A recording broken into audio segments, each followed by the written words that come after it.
ივანიშვილის რეჟიმი ეუთოს სადამკვირვებლო მისიასთან ურთიერთობის საბოლოოდ გაწყვეტას აპირებს ჰააგის დეკლარაციის დამტკიცებიდან მეორე დღეს ქართულ ოცნებას კოორდინირებული გზავნილი აქვს.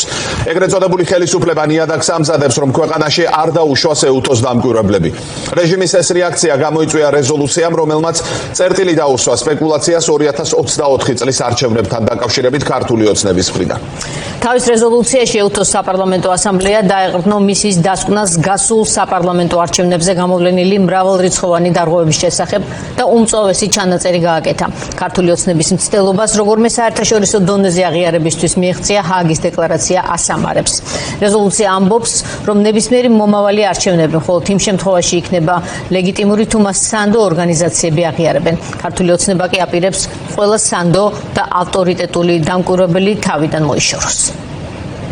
როგორ უნდა მოიწვიო ასეთი ორგანიზაცია, რომ შეგიფასოს არჩევნები აბსოლუტურად წარმოუდგენელი და გაუგებრია. ეუთომ პრაქტიკულად წერტილი დაუსვა დღეს აი ამ რეზოლუციით.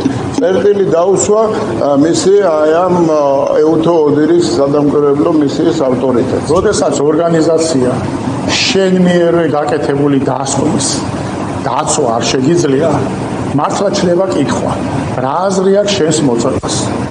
აქედან კარის საბოლოოდ ჩაკეტვამდე მხოლოდ ერთი გადაწყვეტილება რჩება, რომელიც შესაძლოა უკვე მიღებულიცაა და ახლა ივანიშვილის პარტიის წარმომადგენლები ნიადაგს მის გამოსაცხადებლად ამზადებენ. საუბარი ეუთოს მისიაზეა, გავლენიან სადამკვირვებლო ორგანიზაციას. ქართული ოცნება სავარაუდოდ საარჩევნო უბნებზე აღარ მიუშვებს. ბოლწვეთი ასულაც საბაბი, რომელსაც ოლიგარქის გუნდი ჩაეჭიდა, ჰააგაში გამართული ეს სხდომა აღმოჩნდა. ეუთოს საპარლამენტო ასამბლეამ აქ ოცნების წინააღმდეგ და პარტიის წინააღმდეგობის მიუხედავად კრიტიკული რეზოლუცია დაამტკიცა, რომელიც არჩევნებზე მნიშვნელოვან ჩანაწერსაც შეიცავს 2025 წლის თვითმმართველობის და მანამდე 2024 წლის საპარლამენტო არჩევნებიც აქ მწოვედაა შეფასებული და მოთხოვნაა ოცნებამ ეუთოს დამკვირვებლების მიერ მაშინ გამოვლენილი დარღვევები გამოიციოს.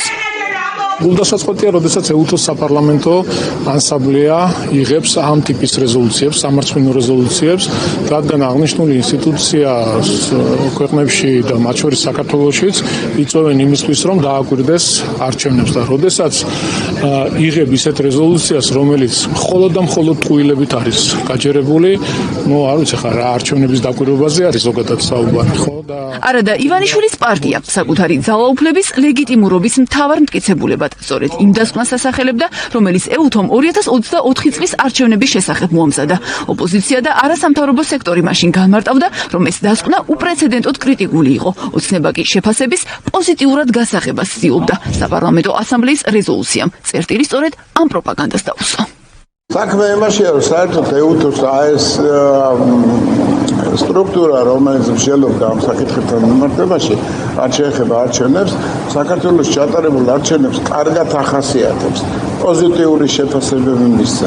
არც ერთი დამკვირვებელი, ათასობით დამკვირვებელი იყო, არ ლაპარაკობს იმაზე, რომ არჩევნები გაყალბებულია. ეუთო, რომელიც არის მთავარი დამკვირვებელი და რომელიც იყო მთავარი დამკვირვებელი 2024 წლის არჩევნებზე და რომლის დელეგაციამაც არჩევნების შემდგარად გამოაცხადა და მიულოცა საქართველოს არჩევნები, აი ეს ორგანიზაცია იმის გამო, რომ არის აგრეთვე აი ამ ძალების ზეწოლის ქვეშ, თავისივე დასკვნის დაცვასაც ვერ ახერხებს.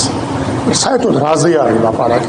გასული არჩევნების კრიტიკულად შეფასების გარდა რეზოლუციაში ოცნებისთვის გაფრთხილებასაც კითხულობს. საპარლამენტო ასამბლეა წერს, რომ მომავალშიც მხოლოდ ის არჩევნები ჩაითვლება სამართლიანად, რომელსაც ასეთად სანდო ადგილობრივი და საერთაშორისო მისიები აღიარებენ. საარჩევნო პროცესიდან ეუთოს გამოთიშვით კი ქართული ოცნება სანდო დაკვირვების პრაქტიკულად ბოლო შესაძლებლობას გაუქმებს.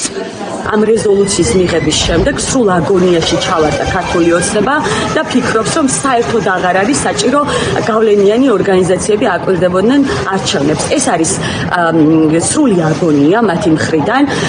მიგვაჩნია, რომ გავლენიანი ორგანიზაციების, ადგილობრივი თუ საერთაშორისო ორგანიზაციების დაკვირვების გარეშე ჩატარებულ არჩევნებს ვერასდროს ვერ ექნება ლეგიტიმაცია. 2024 წლის საპარლამენტო არჩევნები შეაფასა ეუთომ და ეს იყო ყველაზე კრიტიკული დასკვნა, რომელიც კი ქართულ არჩევნებზე დაწერილა და ერთ-ერთი ყველაზე კრიტიკული რაც კი ამ ორგანიზაციას ნებისმიერი ქვეყნის არჩევნებთან მიმართებაში აქვს გამოქვეყნებული.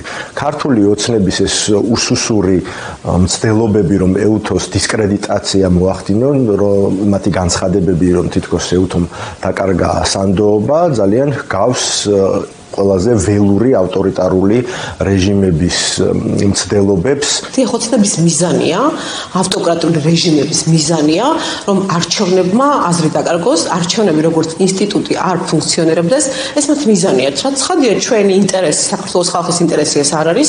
ეუთოს დამკვირვებლების ყოფნა საარჩევნო უბნებზე, რომ ივანიშვილის პარტიისთვის პრობლემა გასულ წელს დადასტურდა, როცა ადგილობრივ არჩევნებზე მისია დროულად არ მოიწვიეს. მზადყოფნა არაერთხელ ეუთომაც გამოხატა, ყობახიძემ კი ორგანიზაციას არჩევნებზე დასწრება მხოლოდ ერთი თვით ადრეს თხოვა, როცა წესით თავადაც კარგად იცოდა, რომ ეს ვეღარ მოხერხდებოდა. თუმცა თუ მომავალმა არჩევნებმა ძალაუფლების ბედი უნდა გადაწყვიტოს, ეუთოს არ ყოფნა აქ გაცილებით მძიმე მოცემულობას შექმნის, განსაკუთრებით კი არასამთავრობო ორგანიზაციების განადგურების მცდელობის ფონზე, რის გამოც ადგილობრივი დაკვირვების რესურსით შეიცვალა.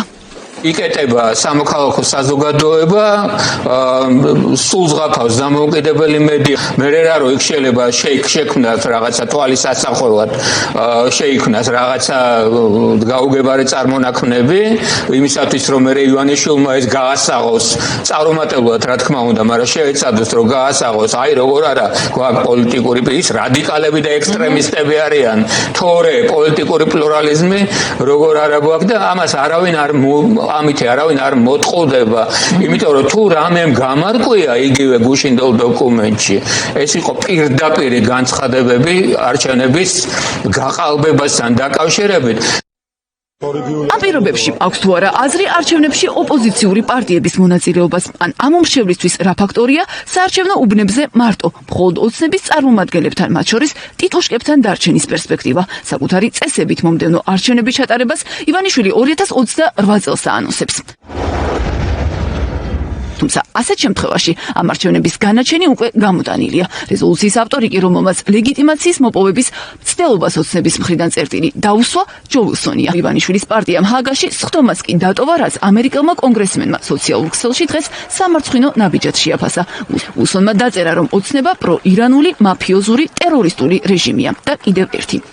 ჰააგაში დამტკიცებული რეზოლუცია ნაბიჯია ომის დამნაშავე პუტინის წინააღმდეგაც.